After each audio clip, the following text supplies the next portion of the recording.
Sir నమస్కారం sir. నమస్తే. Sir Pawan Kalyan గారు మొన్న ప్రయాగ్‌రాజ్‌లో పుణ్యస్నానం చేస్తున్నప్పటి వీడియోలు, ఫోటోలు సోషల్ మీడియాలో తెగ వైరల్ అవ్వడం చూసాం సార్. అయితే దీన్ని కొంతమంది మార్ఫింగ్ చేయడమో, లేకుంటే బాడీ షేమింగ్ చేయడమో ఆయన పైన ఇలా చేసి రకరకంగా మీమ్స్ క్రియేట్ చేసి సోషల్ మీడియాలో ట్రోల్ అయితే చేశారు సార్. దీని పట్ల ఇప్పుడు యాక్షన్ తీసుకోవాలని చెప్పేసి జనసేన నేతలు పలు జిల్లాల్లో చాలా కేసులైతే వాళ్ళ మీద నమోదు చేస్తున్నారు. మెయిన్‌గా ఇదంతా కూడా వైసీపీ వాళ్ళే చేయించారని చెప్పేసి కూడా వాళ్ళు ఆరోపించడం కూడా చూస్తున్నాం సార్.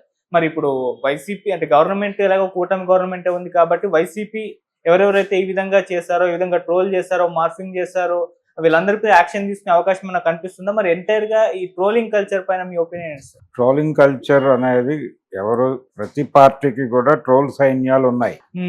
ఎవరు ఖాళీగా లేరు. రిక్రూట్మెంట్లు జరుగుతున్నాయి ఆ ఏరియాల్లో. ఈ ట్రోల్ సైన్యం పెయిడ్ పార్టీస్ ఇవన్నీ కూడా.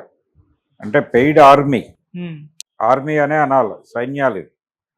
వీళ్ళు వాళ్ళకి ఇస్తున్నటువంటి డబ్బులకి న్యాయం చేయటం కోసం తమ నాయకుడి మీద ఎవరైనా ఏం మాట్లాడినా అది పాజిటివ్గా అంటే కొంచెం వ్యంగ్యం జోడిస్తే చాలు.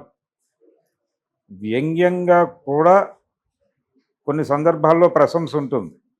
దీన్ని పొయిటిక్గా చెప్పాలంటే తిట్టు కవిత్వము అంటారు.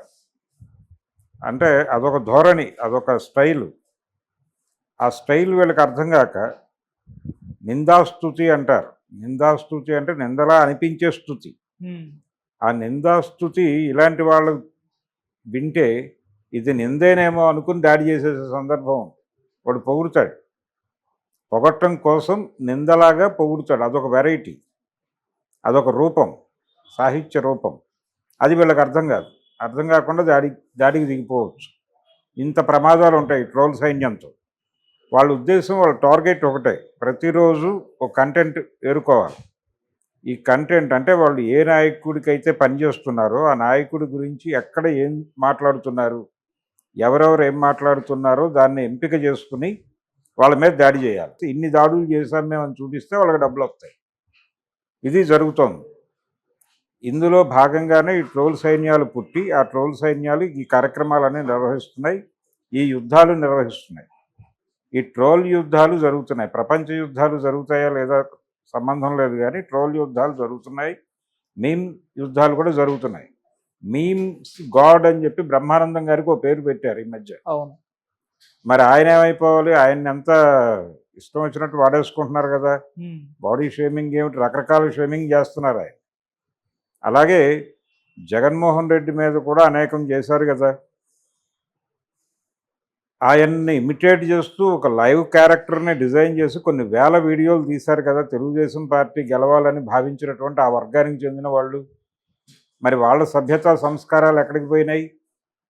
జైల్లో ఉంటే జగన్ ఎలా మాట్లాడతాడో కూడా వీడియోలు తీసి ఒక డమ్మీ క్యారెక్టర్తో చేయించి పెట్టారు కదా. మరి ఆ సంస్కారం వీళ్ళు చేసేది సంస్కారం కాదు. వీళ్ళు బాడీ షేమింగ్ చేశారు అనుకుందాం, చేయటం తప్పే.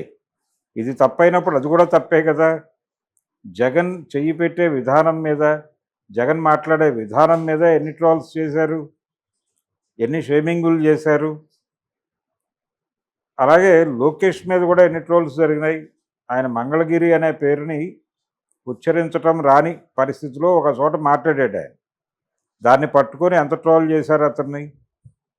రాహుల్ గాంధీని పప్పు అని ప్రమోట్ చేయడం కోసం, పప్పు అనే పేరుతో అతన్ని బ్రాండ్ చేయడం కోసం ఎన్ని వందల కోట్లు ఖర్చు పెట్టి ఉంటుంది భారతీయ జనతా పార్టీ.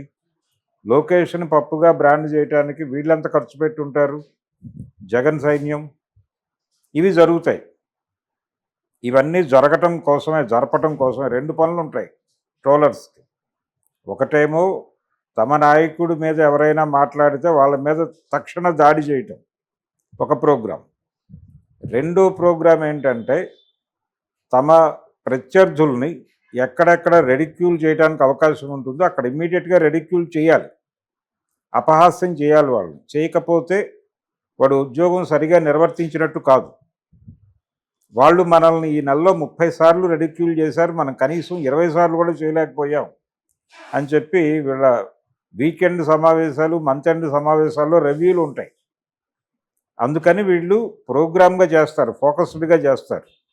అట్లా పవన్ కళ్యాణ్ ఇప్పుడు కేసులు పెట్టే ప్రయత్నం చేస్తున్నారు. కేసులు పెట్టడం అనే కల్చర్, అంటే సోషల్ మీడియాలో పోస్ట్ పెడితే ఇమ్మీడియట్గా కేసు పెట్టడం.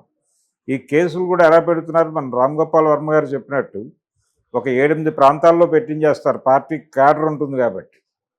ఈ 4 పోలీస్ స్టేషన్లు 5 పోలీస్ స్టేషన్లు రాష్ట్రానికి 4 చెరువులా 5 చెరువులా ఉండి వారందరూ వారి వారి గ్రామాల్లో ఒక పిటిషన్ పడేస్తారు, ఒక కంప్లైంట్. ఆ కంప్లైంట్ మీద వాళ్ళు విచారణ కోరేలాగా వీళ్ళు మోటివేట్ చేస్తారు. ఆ విచారణకి రమ్మంటే వీళ్ళు 5 చోట్లకి తిరగాలి. ఏది పెట్టిన వాళ్ళు ట్రేస్ అయితే, మాట్లాడిన వాళ్ళు సెలబ్రిటీస్ అయితే వాళ్ళు చచ్చినట్టు తిరగాల్సిన ఒక పరిస్థితి అనివార్యంగా ఉంటుందనేది మనం వర్మ గారి కేసు నుంచి అర్థమవుతుంది. అయితే వీళ్ళు దొరుకుతారా?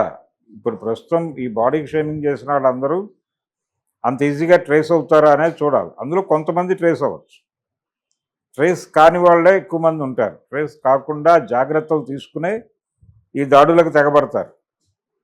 సో ఆ సాంకేతిక పరిజ్ఞానం లేక ఈ మీమ్స్ని ప్రమోట్ చేసిన వాళ్ళు కొంతమంది ఉంటారు. దీన్ని షేర్ చేసిన వాళ్ళు కూడా వచ్చేస్తారు దీనిలోకి, ఈ రాడార్లోకి. ఈ రాడార్లోకి వచ్చేసిన వాళ్ళు ఎంతమంది మీద కేసులు పెడతారు, ఎక్కడెక్కడ పెడతారు, ఏం కష్టాలు పడతారు. ఈ ప్రోగ్రాం అయిపోయిన తర్వాత వీళ్ళు బయటకు వచ్చి ఇది జరిగింది అంటే, కొంతమంది జర్నలిస్టులను కూడా గతంలో అరెస్ట్ చేశారు చంద్రబాబు నాయుడు గారి టైంలో. గుంటూరుకు చెందినటువంటి ఓ జర్నలిస్ట్ని అరెస్ట్ చేసి జైల్లో పెట్టి చాలా రోజులు వేధించారు. ఇవి జరుగుతాయి. అంటే తన మీద నెగిటివ్ వార్తలు ఆధారరహితంగా రాశారు అనే కేసుతో ఆయన్ని టార్గెట్ చేసి పెట్టుకున్నారు లోపల. ఇవి జరుగుతాయి. ఇవి జరగవు అని అనుకోవటం లేదు. కానీ ఈ ట్రోల్ సైన్యము వీళ్ళందరూ కూడా రేపు, అంటే మొన్న జగన్ అన్న మాటే రిపీట్ చేస్తారు వీళ్ళు.